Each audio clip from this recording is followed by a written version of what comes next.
Buenas noches para todos. En este caso vamos a evacuar el tema sobre las acciones populares y de grupo del curso de Derecho Constitucional 1. Mi nombre es Eduardo Chinchilla, espero que esta información les sea de utilidad. Las acciones populares constituyen unos mecanismos extraordinarios para defender los intereses de los derechos colectivos y de los grupos que están contemplados en la Constitución de 1991, esto siendo unos mecanismos formidables en la protección de los diferentes derechos. Las acciones populares y colectivas existen en Colombia desde hace mucho tiempo e incluso desde el Código Civil hay normas precisas sobre este tema. El decreto 3466 del 82, los artículos del Código Civil, el 1005, el 2359, pero para el análisis de esta situación vamos a empezar a considerar desde el artículo 88 de la Constitución Política vigente en este momento en el país y el estatuto que la regula, que es la Ley 472 de 1998. En común tienen pues que estos tipos de acciones, que la defensa de estos está patrocinada de cierta forma por una división de la Defensoría del Pueblo, que es el Fondo para la Defensa y los Derechos e Intereses Colectivos, y ellos lo que tratan es de abogar por esta cultura, la información sobre este tipo de acciones, apoyar la formulación de este tipo de acciones y en el caso de ser necesario solventar la práctica de pruebas que pueden volverse onerosas para las personas que las promueven. Aparte de eso, pues también llevar un registro de todas las demandas presentadas, las sentencias que se profieren en todas las acciones populares y de grupo. En caso que en una acción popular o de este tipo, principalmente en la popular, se deniegue la pretensión de la acción, esta sentencia no pasa a ser cosa juzgada, no hace tránsito a cosa juzgada, porque puede existir un nuevo hecho generador, dado que es una pretensión de derechos colectivos. Vamos a empezar a evacuar lo referente a estos temas.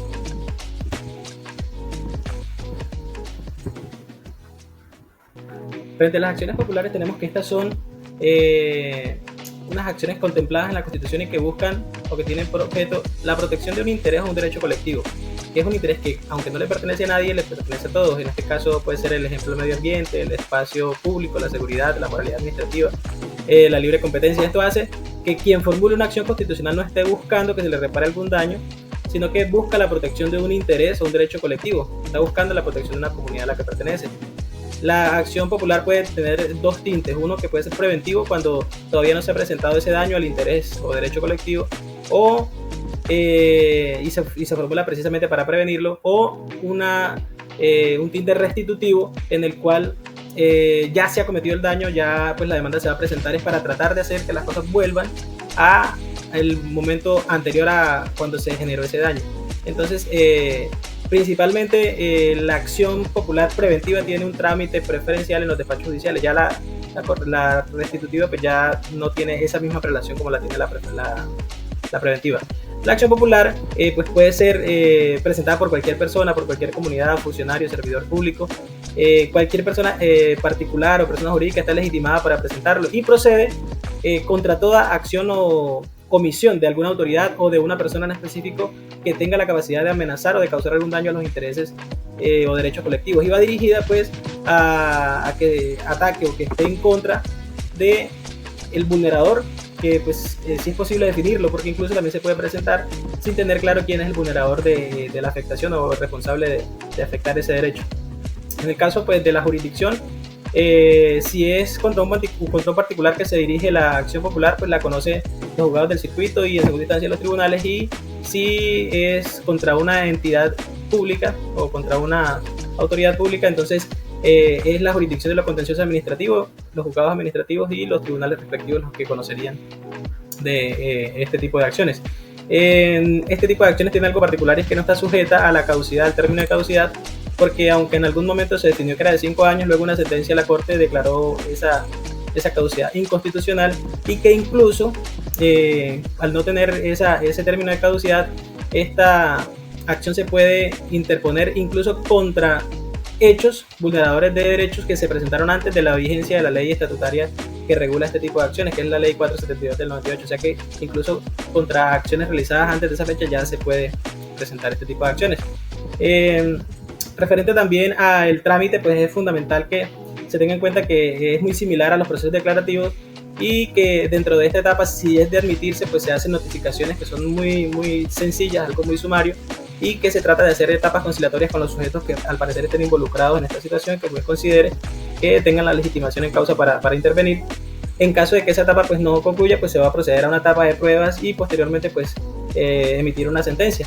El fondo que hablamos en su momento de esa dependencia de la Defensoría del Pueblo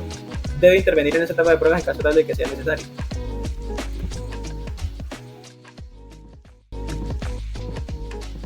En cuanto a las acciones de grupo, tenemos que las acciones de grupo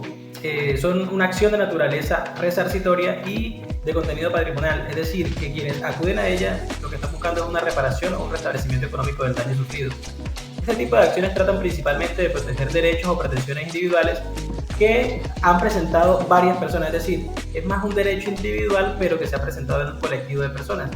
Para que esta acción de grupo sea procedente debe existir que un número plural de personas que no sea menor de 20 haya sufrido ese daño proveniente de un mismo hecho, una misma causa y que además tengan los mismos elementos uniformes en cuanto a la responsabilidad que se va a alegar.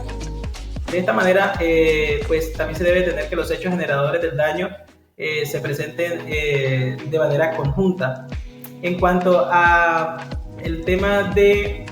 la caducidad de la acción, esta sí tiene una caducidad de 2 años, por ende se hace indispensable que se determine la fecha en la cual se presentó el hecho generador de la vulneración del derecho.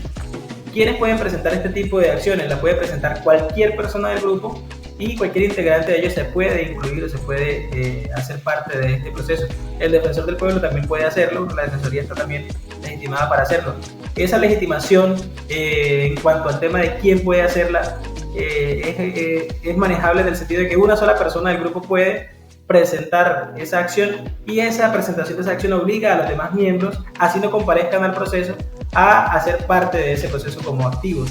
Y en cuanto a la pasiva, pues tiene que definirse quién es la persona que está causando el daño, porque eso es muy importante a la hora de determinar quién es el que va a asumir las expensas económicas que define el juez para ello. Entonces, es muy importante este tema porque aunque todos pueden comparecer, este proceso, por ser de naturaleza patrimonial, debe tener todos los comparecientes del proceso, tanto el que presenta la demanda, el que la inicia, como quienes se llegan al proceso en actuaciones posteriores, deben estar representados por abogados. En cuanto al proceso de la acción de grupo y su conocimiento, pues depende de contra quién se dirija. Si se dirige contra un particular, pues son los juzgados del circuito y su respectivo tribunal los encargados de conocerlo, mientras que si se dirige contra una institución o un organismo público, entonces el conocedor de este tipo de procesos va a ser